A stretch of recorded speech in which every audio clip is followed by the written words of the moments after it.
Bonjour à tous et bienvenue sur la chaîne CapFR. Dans cette vidéo, nous expliquerons le quatrième partie. L'histoire continue et nous voyons que les jeunes Setsu et Yui se rencontrent pour la première fois. Ils se saluent et Yui demande à Setsu s'il aimerait jouer avec elle, mais Setsu refuse en disant qu'il fait trop chaud aujourd'hui. Yui mentionne qu'au début, Setsu semblait être un garçon effrayant et hostile, mais ils ont passé beaucoup de temps ensemble car ils vivaient si près l'un de l'autre et au fil du temps, il a joué avec elle et l'a aidé à étudier, ce qui lui a fait réaliser à quel point il était gentil. La scène les coupe ensuite en rentrant du collège et Yui remarque l'affiche d'une école préparatoire. Elle demande à Setsu si elle pourrait aller dans le même lycée que lui si elle fréquente un endroit comme celui-ci, mais avant que Setsu ne puisse répondre, elle mentionne qu'elle plaisantait et ils vont chez eux. Dans leur appartement, elle demande à Setsu ce qu'il pensait de ce qu'elle lui avait demandé auparavant et Setsu lui dit qu'elle devrait viser une école plus facile si c'est trop difficile d'être dans la même. Cela rend Yui triste et nous voyons qu'elle a commencé à fréquenter l'école préparatoire. Mais même après cela, ses résultats au test fictif ne se sont pas améliorés. Un jour, en revenant de l'école préparatoire, Yui rencontre des gars dans le parc et il lui demande si elle est bouleversée à cause de ses faux résultats de test. Il mentionne qu'elle devrait simplement abandonner si cela dépasse ses capacités car elle s'amusera plus de cette façon. Il lui demande alors d'arrêter d'étudier et de passer du temps avec eux et Setsu vient alors là-bas. Il mentionne qu'il devrait s'en prendre à quelqu'un d'autre car ils sont occupés à étudier et les gars partent alors en pensant que Setsu est son petit ami. Setsu mentionne ensuite que ces gars disaient la vérité et qu'aller au-delà de ses limites ne l'aidera pas. Yui mentionne qu'elle n'abandonnera pas même si les gens lui disent qu'elle n'est pas assez bonne. Setsu comprend et il mentionne qu'il n'a pas d'autre choix que de l'aider si elle est si déterminée. Il mentionne qu'il ne sera pas facile avec elle-même si elle essaie de se plaindre et Yui le remercie et elle pense que tout ce qu'elle veut, c'est rester avec la personne qu'elle aime. L'histoire revient maintenant au présent et nous voyons que les étudiants téléportés dans l'autre monde pratiquent la magie à Destinia et qu'ils se sont améliorés. Yui est le meilleur de tous et les exercices d'entraînement sont alors terminés. LK complimente Yui pour sa performance et les autres quittent le terrain d'entraînement mais Yui s'en prend à LK et Glenn. Elle leur demande s'ils sont les compagnons de Setsu depuis la dernière fois qu'il était ici et ils ont mentionné qu'ils le sont. LK mentionne que Setsu a le pouvoir d'attirer les gens et elle déclare qu'elle a le plus grand respect pour lui. Elle souhaite rester à ses côtés pour toujours et contempler le même paysage que lui. LK demande alors à Yui pourquoi elle est ici et Yui se demande s'il pourrait lui donner une formation spéciale car elle veut également être avec Setsu. LK emmène ensuite Yui dans les murs du château et elle lui montre le monde paisible créé par Setsu. Elle mentionne que Setsu se bat quelque part alors même qu'il parle et en tant que compagnon de Setsu, ils sont prêts à sortir et à l'aider à tout moment. Yui mentionne qu'elle a aussi le désir d'aider Setsu mais qu'elle n'a pas la force nécessaire pour cela et elle demande à LK une simulation de combat. LK accepte et elle sort son épée et passe à l'offensive. Yui se défend contre ses attaques et elle utilise la magie pour les contrer.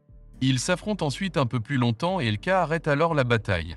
LK dit alors à Yui qu'elle est devenue plus forte qu'elle ne le pense et elle mentionne que tous les enfants qui viennent de l'autre monde sont exceptionnels mais qu'elle est spéciale même parmi eux. Elle mentionne que Yui manque encore de quelque chose pour se tenir aux côtés de Setsu et elle l'emmène dans les égouts sous le château. LK mentionne que ces égouts sont infestés de monstres et qu'ils l'utilisent parfois comme terrain d'entraînement final pour les soldats. Yui ne comprend pas ce qu'LK essaie de dire et un monstre sort alors de l'eau. LK dit à Yui de ne pas avoir peur et de combattre le monstre et Yui attaque le monstre avec son sort de feu. Elle dit alors à LK qu'elle l'a attaqué et LK lui dit de ne pas baisser sa garde et nous voyons que le monstre est toujours en vie. Le monstre attaque alors Yui et il parvient à lui gratter le bras. Yui utilise alors un autre sort de feu pour envoyer le monstre voler et LK lui dit de l'achever. Yui hésite et LK lui dit alors que Yui est devenu plus fort mais à la guerre. Ils doivent tuer l'ennemi ou ils tueront celui qui leur est cher. Elle mentionne que la détermination à tuer est ce qui manque à Yui et sans elle, elle ne peut pas protéger ceux qui lui sont chers. Yui se souvient alors de la scène de guerre qu'elle a vue juste après son arrivée dans ce monde et LK achève le monstre. Ils sortent alors des égouts et dans sa chambre Yui se demande ce qu'elle doit faire. Tia vient alors dans sa chambre et elle guérit les blessures de Yui. Yui remercie Tia de l'avoir guéri et Tia mentionne que c'était fou d'LK de jeter Yui dans une vraie bataille si soudainement. Yui déclare qu'elle l'a demandé et Tia mentionne ensuite qu'elle considère Yui comme l'un d'entre eux. Elle mentionne qu'elle ne sait pas à quoi ressemblait Setsu dans l'autre monde, mais il regarde Yui de la même manière qu'il les regarde et c'est aussi pourquoi elle comprend ce qu'LK essaie de faire. Elle mentionne qu'LK est dure avec elle parce qu'elle veut la traiter comme une véritable égale et elle demande à Yui pourquoi elle veut être proche de Setsu alors qu'elle sait qu'être plus proche de lui ne fera que la mettre en danger. Yui déclare que c'est parce que Setsu l'a beaucoup aidé depuis qu'ils sont petits et cette fois, elle veut être celle qui l'aide. Tia comprend et elle part après avoir souhaité bonne chance à Yui. Tia dit alors à Elka que Yui est forte et qu'il lui sera facile de se défendre sur le champ de bataille. Elka mentionne qu'elle pourrait faire face à des ennemis dangereux si elle se bat avec eux et Tia déclare que ce n'est pas à eux de décider ce qu'elle doit faire.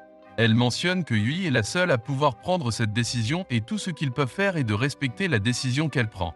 Tia part alors et la scène change pour Yui attendant de parler à Glenn. Glenn se demande si elle veut parler d'hier soir et il mentionne qu'il est naturel d'hésiter à prendre des vies même si c'est pour le bien de quelqu'un qui lui est cher.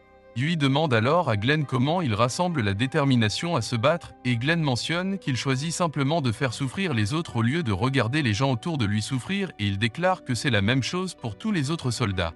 Il déclare que cela fonctionne pour lui mais qu'elle doit trouver sa propre détermination à se battre. Glenn part alors et après avoir réfléchi un moment Yui réalise quelque chose. Le lendemain de l'entraînement, nous voyons que le pouvoir magique de Yui a augmenté et tout le monde est surpris de voir cela. Elle retourne ensuite dans les égouts avec Elka et Elka lui demande si elle a retrouvé sa détermination. Yui déclare qu'elle a pris sa décision et qu'un monstre apparaît alors là-bas et Elka se demande si elle en est sûre. Yui déclare qu'elle l'est et elle utilise un puissant sort de feu sur le monstre. Cela élimine le monstre et Elka pense que la puissance et la précision de Yui étaient exceptionnelles. Yui mentionne alors que le monstre est toujours en vie et qu'elle l'a juste temporairement neutralisé. Elle déclare que c'est sa détermination à ne jamais prendre de vie et Elka déclare que cette réponse est la même que celle que Setsu leur a donnée. Elle déclare qu'elle est impressionnée par la détermination de Yui et elle mentionne qu'elle aura besoin de plus de puissance pour y parvenir. Yui déclare qu'elle s'entraînera plus dur pour pouvoir protéger tout le monde et la scène change pour la salle du trône. Glenn dit à tous les autres mondes que le roi a émis un décret et qu'ils partiront tous demain pour le royaume des démons afin de protéger leur nation et ses citoyens. Il demande aux enfants de se préparer physiquement et mentalement et les enfants partent en se demandant s'ils peuvent vraiment se battre après un entraînement aussi bref. Yui est déterminée à se lancer dans la bataille et elle demande à Setsu de l'attendre. Nous sommes arrivés à la fin de cette vidéo, merci d'avoir regardé, au revoir.